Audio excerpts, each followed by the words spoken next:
Hello everyone, in this video I will show how to create a radar chart with a specific scale on each axis or radius. I mean something like this.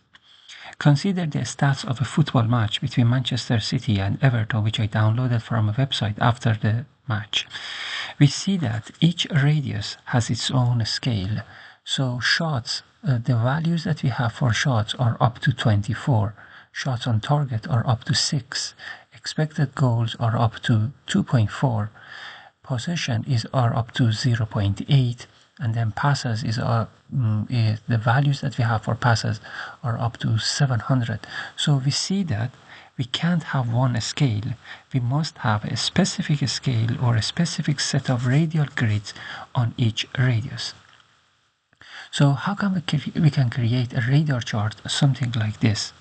So let me go through the data file. We have all the parameters over here, and then we have the values for Manchester City and Everton in these two columns.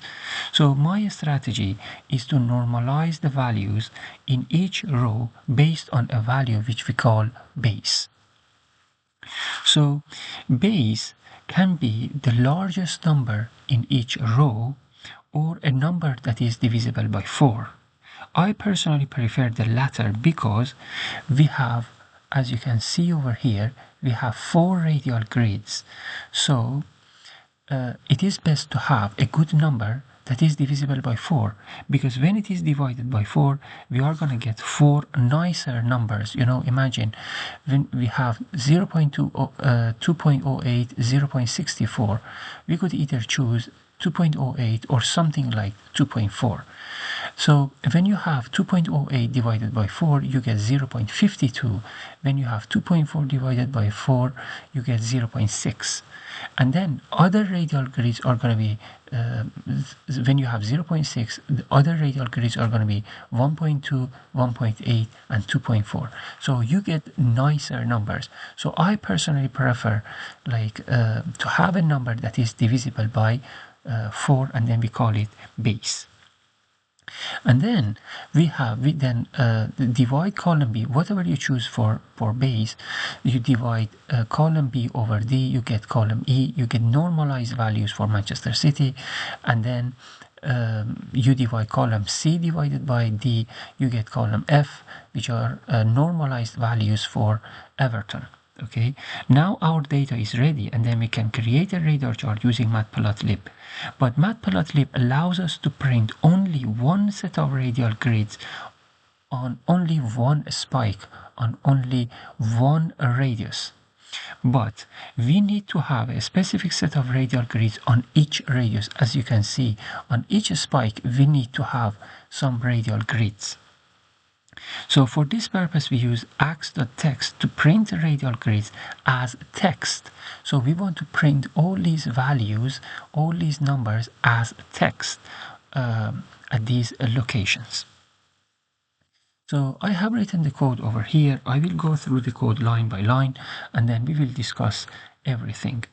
So this code has two parts. The first part is to create a radar chart using Matplotlib, which I have a separate video on this in my channel. You can find the link in the description below. I don't want to spend too much time on this here. And then the second part is how to add text to the chart. So let's start going through this code. So we have a data file, we read the data file, which is an Excel file, and then store everything, the data in a data frame over here. And then we have two items, Manchester City and Everton, and then we read the first column and then we call it parameters. So let me show you over here. So we have 9 parameters over here, and then as you can see I have copied and pasted the first row at the end to close the line in the radar chart. And then so this column is called parameters, and then we have 9 plus 1, which is 10 parameters. Then we must have 10 angles starting from 0 ending with 360. So the total number of angles, total number of spikes or radii is going to be 10 as well. So to create a radar chart, we can use plt.subplots and then specify the projection to be polar. And to this radar chart we are going to add 2 traces. one for Manchester City, one for Everton. So length of items is 2. So B is going to be in this range. I'm going to use a for loop. So B is going to be 0 and 1. And then when it is 0, it is going to read this column. And then when it is 1, it is going to be read the column for Everton. And then we have ax.plot, and then the first argument, which must be in radians, is angles, and then the second argument is the column that we read in the data file, which are normalized values, and then marker size and everything. And then if you want to fill the text, the trace with the same color, you use ax.fill with the same arguments. And then if you want, and then we set R max to be 1 because we don't want to have an additional margin after 1. And the next thing is that, as I said before, Matplotlib gives you a set of radial grids automatically, but we don't need the radial grids given to us by Matplotlib.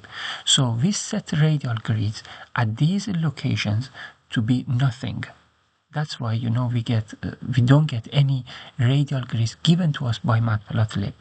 And then we go ahead and then set theta grids or angular grids. And then at these angles, we would like to have these parameters to be printed. And then font size is 7 or whatever. And then we set the title and legend. I have quickly gone through all these lines, and I know I didn't explain in detail, but if you want detailed explanation of all these things, you can find a good video in the description below. So now it is time to put text on the chart. For this purpose, we use ax.text. The first argument for ax.text is the location where you want the text to be printed, and then the second argument is the text itself. So here we have 10 radii or spikes, and then 4 numbers on each radius, 4 radial grids.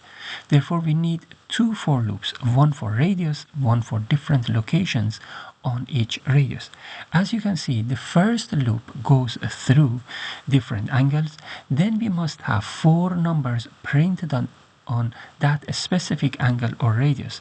Then we use numpy line space from 0 to the base value, which was in the 4th column.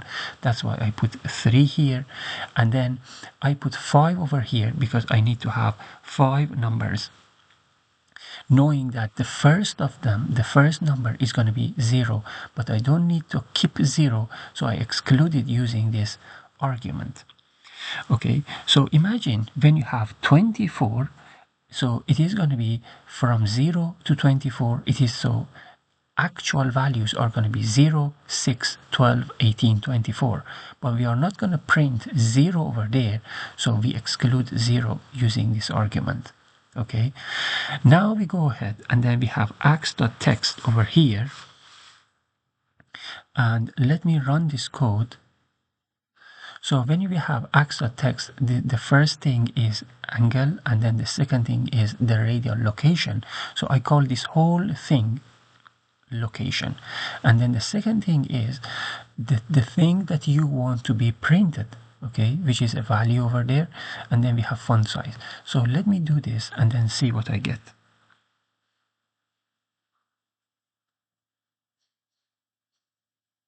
Okay, so on this spike, on this radius, we have 6.0, 12.0. We have this decimal point, which I don't really need.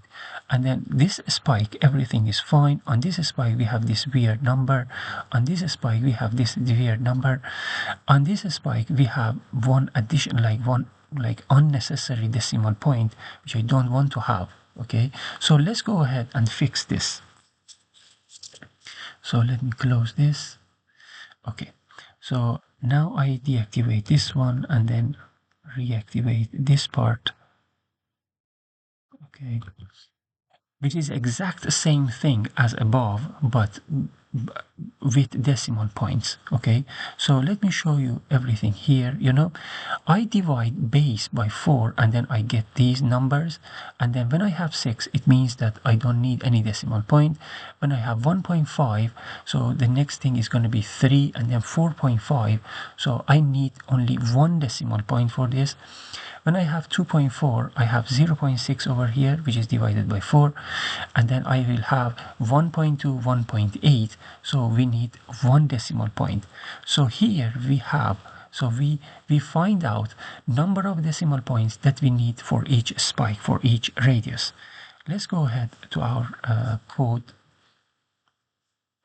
Okay, now it is, so we have prescribed the number of decimal points for each radius. So now we have here, over here, now we have the same for loops with decimals over here.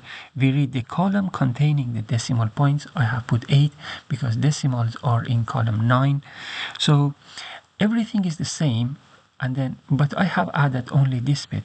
So when decimal is 0, it means that we need an integer, hence we round the number to get an integer over here.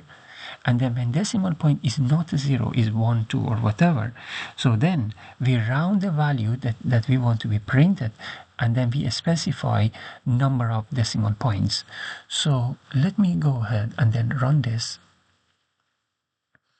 Okay, so I got this one, and then I think it looks a lot better. So I hope you have found this video helpful and educational, and then if you have any question, any comment, any criticism, just leave me a comment. So thank you for listening to my to this video, and I wish you all the best. Have a lovely day.